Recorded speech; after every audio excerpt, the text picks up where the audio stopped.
All right. My wife says I start every video going, all right. You do. I guess I do. So we have literally just returned from Bouchercon. Blood on the Bayou, case closed.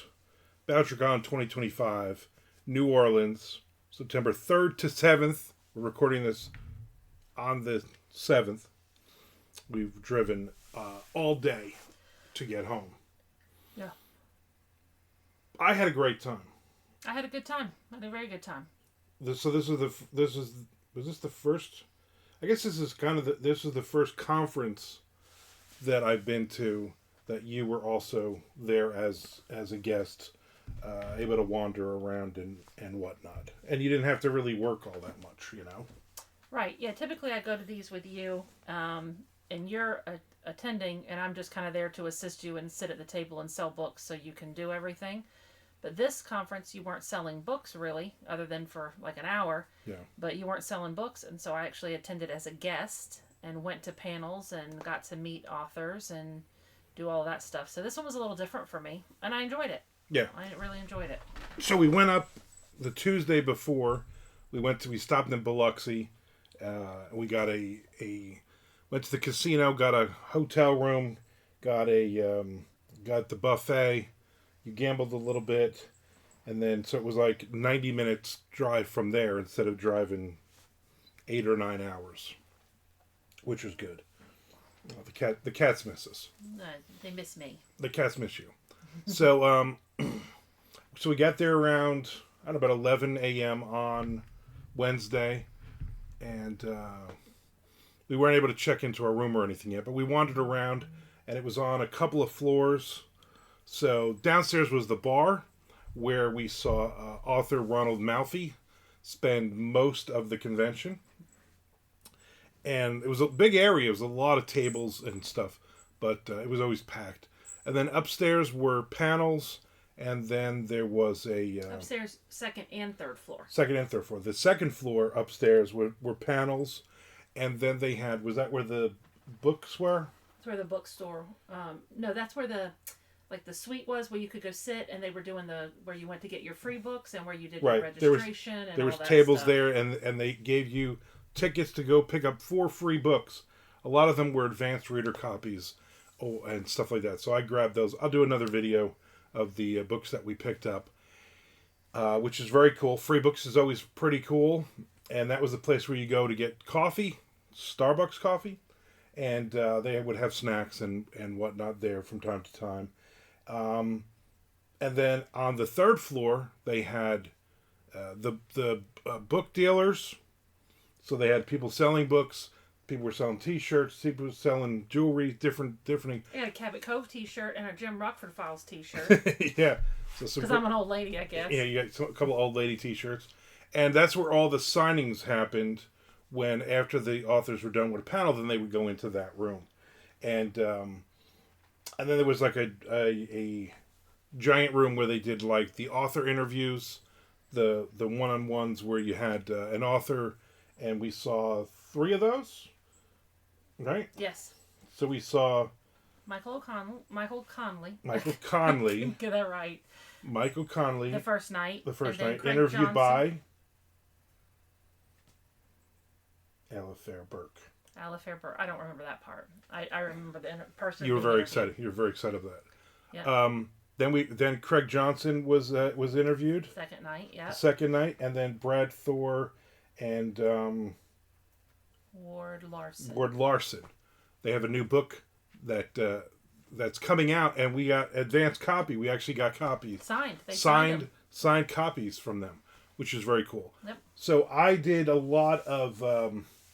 My goal for this was to be more out there than I normally am, to talk to people, to sit in the lobby and chat with people and the kind of thing, instead of just sitting there and let people come to me, which I did a lot of the time. But I got a lot of cool pictures. Follow me on Facebook. Follow me on Threads. You'll see a lot of those pictures. So I got pictures with... Well, we got a picture with Michael Conley. I waited in line to get a book signed. And then I jumped in the picture. at the last minute, he jumped in and photobombed my picture with Michael Conley. We each got a picture with Craig Johnson. You got a picture with the Alifair Burke. Alifair Burke. And then several different authors that you have interviewed on your YouTube channel recently. You got in touch with them. You had a group picture with S.A. Cosby and Ronald Malfi and a couple of other people in it. Yeah. And so a lot of good people. I met a lot of people. C.W. Blackwell's wandering around. Come over here to get a picture with me. Alejandro Notarisi, who I'm a big fan of. That was cool. We also then Thursday night we went to Noir at the Bar. We did. And we were smart. We got there early, and the place was at a brewery like 2-3 blocks away. And we got there. We ordered our food, and then 8,000 people showed up, and packed this place. And so we got our food before the kitchen was overwhelmed. And got a table. And we got an actual table. There was no tables. Yeah, a really good spot to see. And there were 10 different authors that read their like a short story, which is cool. The bar was very loud, and the bar area behind us and downstairs was packed. So there was people, and there was a couple people that were very upset that people were talking while people were reading. But otherwise, it was fun. S.A. Cosby ended the night. And he had apparently been to the piano bar the night before, so he had lost his voice. But he labored through, and he read a very cool short story, and so that was called Sugar. So that was a cool night. Had a good time there. Hung out with a lot of people. We went and we saw a little bit of New Orleans. When we go to these conventions, I don't like to leave. I don't like to. Oh, we're in Atlanta. Let's go see all of Atlanta. No, we're not there for the sightseeing. We're there for the convention. Right. And a lot of people do that. They'll get there. They'll go to 1 or 2 panels, and then they'll leave for the day. Or they'll go to panels all day, and then kind of after 5 o'clock when the panel ends, while there's still stuff going on you can go to. You can go to interviews. You can go to different events. A lot of people then take the night and go out in the city and do other things. Right. But... Well, let's be honest, you don't like to go out and do things, even if we're not at a convention. No. So getting you to leave the hotel and go do anything is not good. But you like to sit down where people are hanging out so that you can talk shop and meet new authors and meet new people. And there was always people hanging out in the bar area, always, because it was where you could eat, first of all, and then obviously where you could drink, and then where you could just congregate and hang out and see everybody. So it was a great hangout spot all weekend. But yeah, once we kind of get there, we went a couple of blocks either direction for food or, for things like that, but nothing much further than that. We don't go there for vacation. Right. We've been to New Orleans already for vacation. Well, and that's it. Some people haven't been. Some people are flying in from a lot farther away, and they may not be getting to come back. For us, it's far enough. It's not like we're going to go all the time. Yeah. But it's also not so far we can never go. And you're right, especially when we were going to baseball games, and they had a team there, and then they had the team in Biloxi and a team in Pensacola. We made a weekend of it, several weekends where we would hit all 3 of them and see games. So we've seen a lot more. Yeah. So the sightseeing part wasn't as a big deal for us. Yeah, and we had some good food. We tried a couple of different restaurants. We did the Creole House, which was close. And you had their fish and shrimp, which you said was delicious. My food was good. I don't eat seafood. So I had their Cajun chicken, blackened chicken pasta, but their pecan cobbler was delicious. I love a pecan pie, so pecan cobbler right up my alley. Then we went to Daisy Duke's. We went to Daisy Duke's the next day. Which is on the other, basically here's the hotel is a block, and then Daisy Duke's is on one side, and the Creole House is on the other side. And then across the street was Cafe Beignet. Cafe Beignet. We went there for breakfast one morning. Yeah, had some beignets. So what you got to do? It was good. I had a lot of seafood. I had a lot of seafood, which I had a po' boy, but I had their roast beef po' boy at the right. At where they had the Noir at the bar. Yeah. So hung out with a lot of people, a lot of new people, met a lot of people, and Michael Wiley was there. Yep. He lives in Jacksonville, and the last time I saw him was in Nashville at Bouchercon last year. So it's funny that you live in the same city with somebody and you don't run into them or you don't you're both so busy you don't hang out, which is fine. Yeah, until you're in another state. Yeah, but a lot of people, a lot of really good times, and went to the Anthony Awards on Saturday night, and saw all the got to see all the winners in all the categories and stuff, which was very cool. Um, Ow. I just had I had this is probably the best conference I've ever been to because I came away re-energized, getting kind of a game plan of what I need to do now in the coming year or two. We will not be going to Calgary next year, but we will be going to the 2 or 3 after that, hopefully. Yeah. So it just gives me the time. Like there were publishers there, there were agents there were a lot of media people and stuff. So I tried to make myself available. I tried to talk to people. People would come up and just start talking to me as I'm just sitting in a hallway somewhere, waiting for a panel to empty out and whatnot. Well, very interesting. This one's very different from other ones we've done for several reasons. But the good thing is you have brand new authors who are just starting out, maybe Right. published their first book, maybe haven't published yet. You've got big time authors, that everybody's heard of, and you got everything in between. But it's not just a writers' convention because there's a ton of readers there. Yeah. So on top of getting to talk to other authors at all different levels and everything else, and kind of pick their brain and also give advice and all that you got to do. There's a ton of readers there, so you also get to meet new readers. I did on, was it Thursday morning? They did what they called speed dating, and it was 20 tables, and I went and sat at a table, and so every table had readers sitting at it basically, and there was 40 authors, and they would spend 2 minutes at your table, 4 minutes at your table. So the first author would go, and for 2 minutes they would tell you about their book. And all of them gave you some kind of swag, bookmark, something, so you'd remember them. And then the bell would ring, and then the other author would go and spend 2 minutes telling you about their book and everything. So that was a cool thing for me as a reader to get to go, because it was every kind of book you could imagine, really. So you had kids' books, you had short story collections, you had crime thrillers, psychological thrillers, political books, you had, all kinds of stuff in there.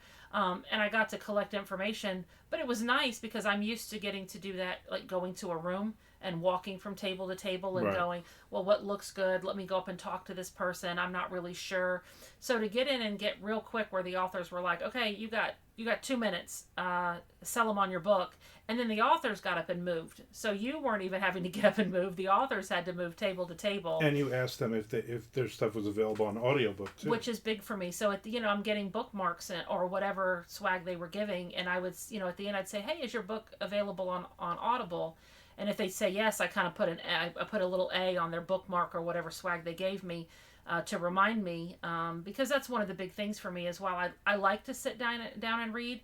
When I sit down to read, I'm reading his stuff, but I spend a lot of time in the car, so Audible is huge for me. So getting to ask that question and know that if a book was interesting to me, I already knew that it was on Audible. When I sit down and go through my stack of stuff that I got, those will be the ones that I pull out first, to go online. And while I'm not going to be able to buy all, 50 of them on Audible at once, I can add them to my wish list, and start getting through them. But that was a cool way for me as a reader to get to meet so many authors and hear about so many books in really a short period of time. And it was I've never been to a conference that had so many readers attend. And I say that to say all of them have some readers that attend, but I'm usually there working with you. Yeah. So getting to attend as a reader and then get to experience all of that was different for me. But it was very good. They had and I like the fact that every time slot for the panels, one of the things was there's a gap in between. One of the things that's hard is when you go somewhere, and this isn't a reading, my work, like I go to one for work for what I do, and you have a panel, say from 9 to 9:55, and at 10 o'clock is the next panel. So everybody's trying to rush out of one room and rush to another, and that doesn't always work, so everything's always running late. This one was nice because they had one from 9 to 9:55, and then the next one was 10:30 to 11:25, and then it was 12 nice break. to... Yeah, that nice 35-minute break between, which was good. Well, yeah, because you want to go get a drink, you need to run to the bathroom. If your panel's on the next floor, something like that. But also in every time slot, there was like 6 panels to choose from. That was the problem, because there's a lot of times there was like 2 panels. I'm like, I want to go to the noir thriller one, but I also want to go to the Southern Gothic one. Getting back to the speed dating thing, I've already moved on. I was one of the authors, one of the 40 authors. Me and Stacey Johns was the other authors, and she had her debut book. So she was a lot of fun to just move from table to table with and pitch. And we kind of, it's that elevator pitch, and you hone it going to 20 different tables. And there's over 100 readers in that room, and they're all staring at you, and they're all like, basically they're all, sell me. And I handed a ton of bookmarks, but then all weekend I got a lot of people who came up and were talking to me because they were at the pitch, or they were at my first panel. So my first panel was Wednesday at 3 p.m., and it was horror. Kind of like a crossover. Horror and thrillers. Yeah. And I was the moderator on that panel, and that was cool. And, I didn't have any questions in front of me. I was just like, I'm just going to wing this. I'm just going to start talk. We're just going to have a conversation. And I think it worked out well. And people were still, when they were in it to me, they're like, oh, good panel on Wednesday and stuff. So I take that as a good thing. Yeah. And then when we did they do what called the Discovery Zone. Right. And for an hour, authors get to sell books if they want to. So, we took some books for him to sell. But we had several people come up and were like, I saw you at the speed dating thing. That's what they called this, speed dating. And you were talking about this book, and it's your Down and Dirty series. But you had a couple people come up looking for that because of that, which was great as well. The problem is that I sold out of the first book, and a woman came and looked at it. And there was only one left. And then there was one left, and then she walked away, and then somebody walked up and bought it, and then 5 minutes later she came over to buy it and realized that it was gone. Yeah. So. But she got the bookmark, so hopefully she'll buy it online. Hopefully she'll buy it online. That's the thing, is you never know how many you can take. If you take 100, and then that'll be the time you sell none. If you take 10, and then you could have sold, 15. Yeah. But so that's okay. It was good. Met new readers and yeah. sold a couple of things and everything. But it was a good way for you to get out and get in front of them. That wasn't something that I've ever seen at a convention that we've done. No, so that was not like that. And I enjoyed that because I got a lot of information in a short period of time. And again, it was easier than roaming from table to table in a room every day and going, did I stop here? Or also, when you do that, if an author has 15 books, and then you're staring at their table, you don't really know what to ask about, or what book. And then sometimes you go to stand at the table and you're there for a half hour while they're telling you about every book. This is my latest book. Yeah, there's 2 minutes. And if it was in a series, they would say it's part of my series about. Right. And here's the next one that came out. But it was very good. I enjoyed that part of it. As a reader, it's different. And I got to meet, which you didn't bring up because you don't read it, but Alan Eskins, who is an author that I've read everything he's put out. I found his first book when I was doing the podcast with Mimsy and Ashley, and we found it and we read it, and I absolutely loved it. And I've read everything he's put out since, and so it's just really cool. He was there, so I got to meet him and take a picture with him, which was just really cool. It was cool because when you mentioned the Lunch Ladies podcast, he was like, "Oh, I remember that," because when we had found his book and was his first one, and we had done a review and talked about how much we loved it. He had commented on it, and so we had exchanged a few messages online here and there. Right. And then every time he has something new out, I always comment, and I'm like, I've already pre-ordered. As soon as the audiobook is available, which is the same day the book is available, it drops, and I usually listen to it within the first 2 days. I'm listening to. I have a couple of authors like that, and he is one of them. Right. So it was very cool, and he was like, I recognize the name, and the funny thing is that he recognized your face from stuff online. So He was like, I recognize the name, and I recognize his face online for sure. So I thought that was cool. But that was good to get to. That was like your person to meet. Who was my person that I wanted to meet? Me? You already met me. Besides you, I don't know. Jordan Harper. Oh yeah. I was very excited to meet Jordan Harper. And you did. And I did. And I got to run into him and talk to him. And he was really nice. And then I ran into him again, or I said, "Hey, when's this next book coming out?" And you kind of hoping it would be there this weekend. I was kind of hoping it would be there when I went through. I was kind of hoping there would be an advanced copy. And he's like, "You know what? I'm going to get you a copy." And I was like, "All right." And they gave me later on. I was walking. I walked up to him, and he's like, "I owe you something." Oh, an advance. Okay, well here's, and he explained how I can get an advanced copy, which I thought was very cool because he doesn't have to do that. Yeah. But I thought that was really cool that he did that, and that he remembered that he owed me a copy. Yeah, that was really nice. Everybody was super nice that we met. Yeah. There's no drama in this community. There's no backstabbing. There's no, in other communities that I've been involved with is just a lot of negatives, and this was just, everybody's there to help and support each other, and there's people that are making a ton of money. Mm-hmm. There's people that are selling a ton of books, millions of copies of books, and they're, to sit down with Craig Johnson, who wrote Longmire, and the money I'm sure he's pulling in between the TV and the books and everything. You would think he's just like, he's just some cool older dude. He's happy. He was the nicest man, but he was so funny. Yeah, he was. He was just so funny. We saw him in the interview, and then the next day we saw him in a panel, and he had me cracking up. I mean, he was so funny. And then we went and stood in line to meet him and to take a picture with him. And we were like, "Can we get a picture with you?" And he's like, "If you want to lower your standards down, that's on you, And then I just told him, I said, "I had so much fun listening to your interview. You were so funny." And he's like, I'm going to tell my wife you said that. He's like, "She doesn't think I'm funny at all."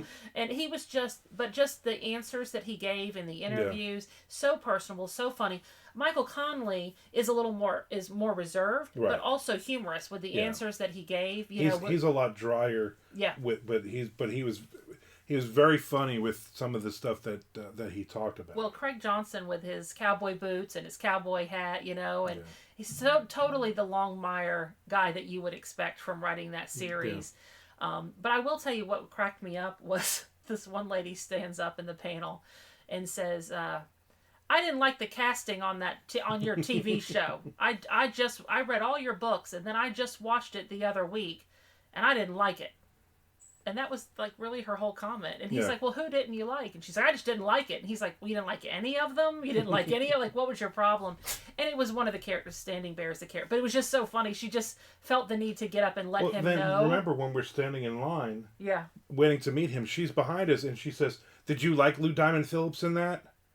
And I'm like, "Yeah, I thought he was all right." He's fine. Like, yeah, he was fine. Wasn't enough to get upset and to come here and then call the guy out at a panel with hundreds of people in the room. I mean, not that upset about it. I noticed there was a lot of, in the thriller genre, there are a lot of authors who are lawyers.